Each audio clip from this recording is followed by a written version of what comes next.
A série que traz as 48 seleções da Copa do Mundo de 2026 está no ar e neste 19º episódio vamos falar do Paraguai, aqui da América do Sul.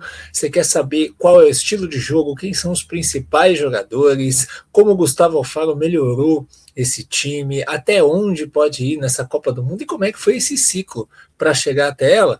Você vai entender tudo isso a partir de agora neste vídeo. Você está no canal Miguel Fortunato, Futebol de Seleções, seu lugar para ficar bem informado sobre a Copa do Mundo de 2026. Peço o seu like, peço a sua inscrição e também que você assista o vídeo até o fim e comente no final. Bom, vamos falar desse país de 7 milhões de habitantes, nossos vizinhos paraguaios que vão para a sua nona Copa do Mundo, né? E é muito curioso pensar que o Paraguai jogou a sua última Copa em 2010, que foi justamente a sua melhor participação, né? Quartas de final em 2010, um time que era muito bom e que foi vice-campeão da Copa América no ano seguinte, mas depois disso falhou na classificação para 14, para 18 e para 22. E ao que tudo indicava, a gente pegando esse ciclo de 22 para 26, falharia de novo, né? Porque o Paraguai começou muito mal as eliminatórias para a Copa e na Copa América caiu na fase de grupos. Foi eliminado o grupo que tinha Costa Rica, tinha o Brasil e tinha a Colômbia. Nos amistosos, o Paraguai fez 11 jogos ao todo nesse ciclo, com 4 vitórias, 2 empates e 5 derrotas, né? Se a gente for pegar aqui os últimos 6 jogos, na data FIFA de outubro, empata com o Japão e perde da Coreia do Sul. O Japão estava com um time bem mexido, né? Porque ia enfrentar o Brasil. Perde para os Estados Unidos, que vai ser o jogo de estreia na Copa do Mundo, por 2-1. Ganha do México por 2-1. Ganha da Grécia por 1-0, um jogo que foi bem equilibrado, o Paraguai conseguiu ganhar com um gol de falta do Diego Gomes, e perde do Marrocos por 2-1. Nas eliminatórias da Copa, o segundo turno foi excepcional, o Paraguai terminou muito bem a competição, foi um dos melhores times do segundo turno, e terminou em 6º lugar, com 7 vitórias, 7 empates e 4 derrotas, conseguindo assim, na esteira do aumento de vagas, voltar a uma Copa do Mundo. E isso se deve essencialmente ao nome de Gustavo Alfaro, né? Lembra que eu falei que a Costa Rica estava no grupo do Paraguai na Copa América? Pois bem, a Costa Rica era treinada pelo Gustavo Alfaro, né? Enquanto o Paraguai, que vinha num trabalho muito ruim do argentino Daniel Garnero, né? Veio uma sequência de técnicos argentinos que não conseguiram extrair o melhor do Paraguai, do elenco do Paraguai, né? O Berizzo, o Barros Esqueloto, depois o Daniel Garnero, né? O Paraguai foi completamente dominado pelo Brasil, né? Para a gente ter como exemplo, foi goleado pela seleção brasileira, acho que o único jogo bom do Brasil de fato naquela Copa América, né? Enquanto que a Costa Rica empatou com o Brasil. Costa Rica conseguiu segurar a seleção brasileira. E aí deu um clique na Federação Paraguaia. Por que a gente não vai buscar lá na Costa Rica o Gustavo Alfaro? E aí, desde então, nos últimos 12 jogos das eliminatórias, né, o Paraguai, que estava lá embaixo, teve apenas uma derrota. Foram 12 jogos e apenas uma derrota. E nesse interim, venceu o Brasil, venceu a Argentina e venceu o Uruguai. Venceu aí as seleções mais tradicionais do continente nas eliminatórias. A derrota foi para o Brasil por 1-0, jogando aqui no Brasil e fazendo um jogo equilibrado. Não foi um jogo que foi dominado, não. Então, assim, é um trabalho esplêndido do Gustavo Alfaro, né? Acho que um resultado que eu acho que é símbolo desse novo Paraguai, desse novo ânimo que o Alfaro deu para o Paraguai, foi contra a Bolívia. O Paraguai estava perdendo em El Alto, uma altitude assim que é desumana, né? Por 2-0, e assim, praticamente todo mundo perdeu lá em El Alto, né? O Brasil perdeu lá, com Ancelotti e tudo. O Paraguai estava perdendo por 2-0, foi buscar o empate, 2-2 em El Alto. Isso mostra a resiliência e a força de reação, de vontade desse time do Paraguai com o Alfaro no comando. Vamos falar dos destaques da seleção paraguaia, alguns bem familiares dos torcedores brasileiros, né? Mas vamos começar com Julio Enciso. E aqui é um caso curioso de uma seleção cujo craque tem 22 anos, né? Será que ele está pronto para ser o cara de uma seleção numa Copa do Mundo, ainda mais com o Paraguai tanto tempo fora, né? Porque jogar eliminatória, jogar amistoso é uma coisa, jogar a Copa do Mundo a gente sabe que é outra. Como é que vai ser o Enciso nessa Copa do Mundo? Mas assim, é o grande jogador do Paraguai na atualidade, né? O menino que joga ali como meia na seleção, meia centralizado, e as jogadas passam por ele, as jogadas do Paraguai procuram ele, tanto com posse como em contra-ataque. E vai depender muito do Enciso a produção ofensiva do Paraguai. A gente está falando de um jogador que tem uma qualidade incrível, mas que não vive um momento tão bom assim no Estrasburgo, nesse finalzinho de temporada. A temporada dele é boa, com 13 gols, né? Mas esse finalzinho, alguns jogos no banco, outros jogos não rendendo tão bem. Ele foi para o Estrasburgo, buscando mais esse espaço mesmo, né? Estava no Brighton da Inglaterra, mas ele não terminar tão bem a temporada pode ser um sinal de alerta para o Paraguai. Será que ele vai estar pronto para conseguir fazer aí uma grande Copa do Mundo? Por outro lado, a gente tem o zagueirão do Palmeiras, o Gustavo Gomes, né? Talvez tecnicamente ele não seja nem o melhor zagueiro da dupla, né? Do Paraguai, mas acho que ele é um destaque, é um líder desse time, é o capitão da seleção do Paraguai, né? E é um cara que traz liderança, traz força, traz muito ali na bola parada, defensiva e ofensiva, é um cara que ajuda muito. Não está mais no auge da carreira. Gustavo Gomes já foi um zagueiro melhor, né? Até mesmo do Palmeiras, às vezes dá umas vaciladinhas de vez em quando aí, né? A gente viu em jogos recentes, na seleção do Paraguai também, mas ainda é um cara que pode fazer um gol de cabeça, é aquele cara que no momento ali de confusão vai olhar para o juiz, vai se impor. Então assim, é o líder em campo da seleção do Paraguai. E é um cara que tem 88 jogos, né, com a seleção, passou por todos esses momentos aí ao longo da década, merece viver esse momento aí na Copa do Mundo. Já Diego Gomes, meia do Brighton, é uma esperança aí da seleção do Paraguai de gols, né? O cara que fez o gol contra o Brasil, né? Que chuta muito bem de pé direito, de fora da área, é um jogador talentoso. O Diego Gomes sofreu uma lesão no jogo do Brighton, ali no meio de abril. E agora luta contra o tempo para estar 100% para a Copa, né? A expectativa é que ele volte antes da Copa do Mundo, né? Que ele seja convocado normalmente, mas vamos ver em que condição ele estará para ser titular da seleção paraguaia. Outro cara que, assim, é muito famoso, né, na seleção do Paraguai e é muito importante também, já é mais experiente, né? E você vê como o tempo passa, né? Eu lembro do Almirón como promessa da seleção paraguaia. Hoje ele já é um jogador veterano.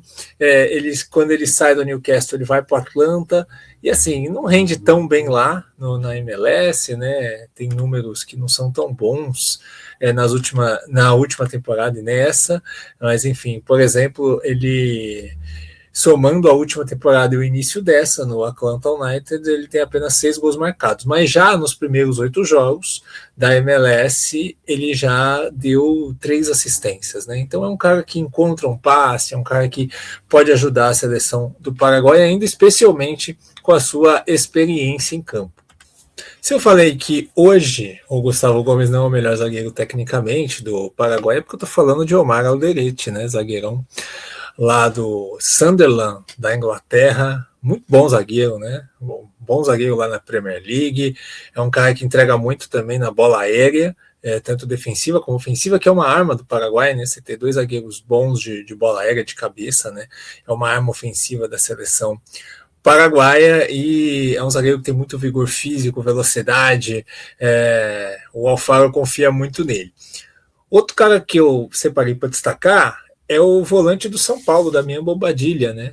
Ótimo jogador, é um jogador alto, que também é bom para essa questão do cabeceio, tem estatura, né? Tem 1,81 m, é um cara que entrega gol, né? Que faz gol de vez em quando, tem ali seus 3, 4, 5 gols por temporada.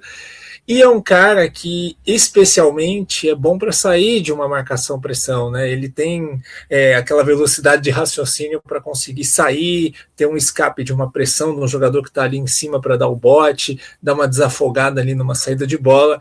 Em confrontos em que o Paraguai vai enfrentar marcações mais apertadas, o Bobadilla é fundamental aí para esse controle de bola no meio-campo, né? Até porque é uma zona que, se você perde a bola, é muito complicado de você correr para trás e se recuperar. Vamos para o nosso campinho, então a gente tem uma briga de 3 jogadores no gol, né? O Orlando Rio, o Gatito e o Oliveira, né? O Gastão Oliveira.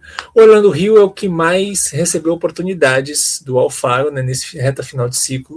O Gatito foi o goleiro das eliminatórias e há ali frentes na imprensa paraguaia que defendem que o Gatito deveria ser o goleiro.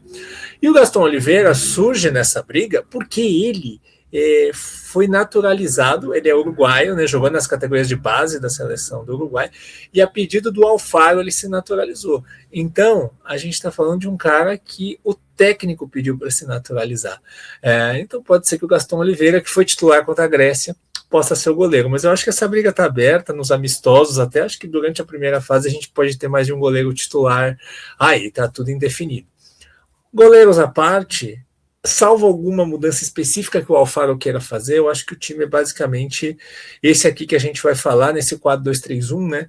Que varia um pouco por conta da posição do Enciso, às vezes é 4-4-2, mas eu acho que o Enciso é mais um meia do que de um atacante. Então você tem o Cáceres, lateral direito, né? Alguns jogos o Benítez foi titular, mas o Cáceres do Dinamo de Moscou é o jogador mais confiável para a função. Na zaga você tem Gustavo Gomes e Alderete, e na lateral esquerda o zagueiro do Galo, o Júnior Alonso, né? O cara que está no Atlético Mineiro aí há tanto tempo. O Júnior Alonso, no Atlético Mineiro ele é zagueiro lá, né? Com o Eduardo Domingues, mas aqui na seleção com o Alfaro ele é lateral esquerdo. Né? Não é um jogador que tem aquele fôlego para ser lateral, mas na seleção ele é consolidado na posição. No meio você tem o Bobadilha, do São Paulo, tendo como parceiro o Orreda, jogador do Orlando City. Né? Tem também a opção do Lucas Romero, da Universidade Católica. Pode ser também uma opção ali para esse meio. Mas quem joga mais como titular é o Brian Orreda, né? E é um meio-campo aí que busca ter essa capacidade de ter a posse de bola, de encontrar o Enciso ali em situações de triangulação, né? Falta um pouco essa qualidade para o Orreda, mas é o que tem o Paraguai. E aí do meio para frente a gente tem esse trio, né, com o Almiron do lado esquerdo, o Enciso por dentro e o Diego Gomes pela direita. Né? Uma coisa até mais estatizada, né? Não tem tantas variações assim de posição no Paraguai. E aí a chegada pelos lados para tentar triangulações é o que é mais importante. Né?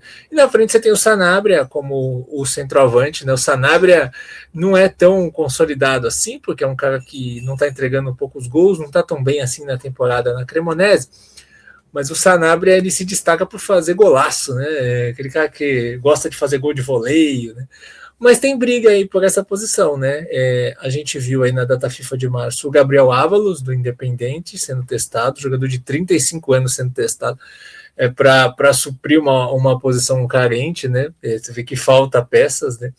E tem também aí o Alex Arce, né, que vem muito bem no Independente Rivadavia, uma das sensações da primeira fase da Libertadores, nessa disputa para ver quem vai ser o centroavante. Mas chegando para a Copa, nesse momento, a gente em maio, o Sanabria é o favorito para ser o titular. Mas ele decepcionou um pouquinho aí na Cremonese nessa temporada. Bom, vamos então aos prints para a gente poder entender um pouco melhor como joga o Paraguai. O Júnior Alonso aqui com a bola, né? Para fazer o cruzamento. Esse é o gol contra o Brasil na vitória por 1-0. O Cáceres espetado do outro lado, o outro lateral, os dois laterais espetados, e aí você vê jogadores posicionados para rebote, né? Tem o lançamento na área e o Gomes, ele estava livre, sem marcação, ó, você vê que ele está ali livre, e ele recebe esse rebote e chuta de fora da área. Essa é uma opção muito interessante para o Paraguai, sempre buscando, como tem jogadores que chutam bem de fora, sempre buscando ter essa opção de rebote. Bom, aqui a gente tem um defeito que é interessante destacar do Paraguai, que é as costas do Gomes, né? O Gomes, como ele é o meio aberto pela direita, os meias abertos, a gente sabe que tem a função de ser ali um segundo lateral, né? Para fechar, para ajudar o lateral quando a equipe está sem bola. O Diego Gomes tem uma recomposição mais lenta. Aqui a gente está vendo o lance do primeiro gol de Marrocos, né? Repare que tem um jogador livre ali no meio campo, é o Bilal El Canouci, e o Diego Gomes está tentando chegar nele, né? E assim ele vai correr até a área e vai fazer o gol, o cruzamento vai para ele. E o segundo gol do Marrocos foi igual, Foi igualzinho, foi nas costas do Gomes também, e aí saiu o gol. E aí a gente pensando num cenário que o Gomes pode não estar 100% fisicamente por conta desse problema no joelho, isso pode se agravar mais, e é um problema que o Gustavo Alfaro precisa corrigir aí pensando em Copa do Mundo. Esse lance aqui eu achei muito interessante do jogo agora contra a Grécia, que é o Almiron baixando. Quem tá com a bola é o Almiron. O Almiron é um meio aberto pela esquerda, né? E muitas vezes o Paraguai tem dificuldade para sair jogando pela qualidade da sua defesa, de com a bola não ser tão assim forte como outras seleções. Então, às vezes, precisa de algum jogador do meio para frente para baixar a linha, para ajudar. E aqui foi o que o Almiron fez, né? Ele baixa ali para ajudar os zagueiros e os volantes nessa saída, e aí ele faz o passe aqui para o Bobadilha, encontra o inciso, sai a triangulação e o Paraguai consegue chegar no ataque com o Almiron lá na frente recebendo a bola. Então, eu acho que vai ser comum a gente ver, na hora que o Paraguai tiver dificuldade de sair jogando, o Almiron baixando para fazer essa saída de bola e ajudar ela a chegar no inciso, porque o jogo do Paraguai é fazer a bola chegar no inciso numa condição onde ele possa criar alguma coisa. É um grupo equilibrado, tá? Eu acho que Turquia e Estados Unidos estão um pouquinho à frente. Estados Unidos e Paraguai foi um jogo que os Estados Unidos foi melhor, mas foi um jogo bem pegado, foi um jogo que teve confusão, né? Então, assim, acho que dá para o Paraguai avançar, né? Acho que dá para os 4 avançar nesse grupo. Mas é um grupo difícil, que se você perde na estreia, você já vai enfrentar a Turquia no segundo jogo já pendurado, não podendo perder de novo. Mas se conseguir surpreender Estados Unidos ou a Turquia, já muda a coisa de figura. Acho que dá para jogar um mata-mata. Vamos ver até onde o Paraguai vai conseguir ir nessa Copa do Mundo. Conseguir ir para o mata-mata, acho que já seria muito legal, visto que no começo do ciclo a gente fala de uma seleção que não tinha a menor perspectiva de se classificar para a Copa do Mundo. Certo, gente? Tem muito vídeo para maratonar aqui no canal, então fiquem à vontade, assistam e amanhã a gente se vê com o próximo. E quero saber de vocês, até onde vocês acham que o Paraguai vai nessa Copa do Mundo. Um grande abraço e até a próxima.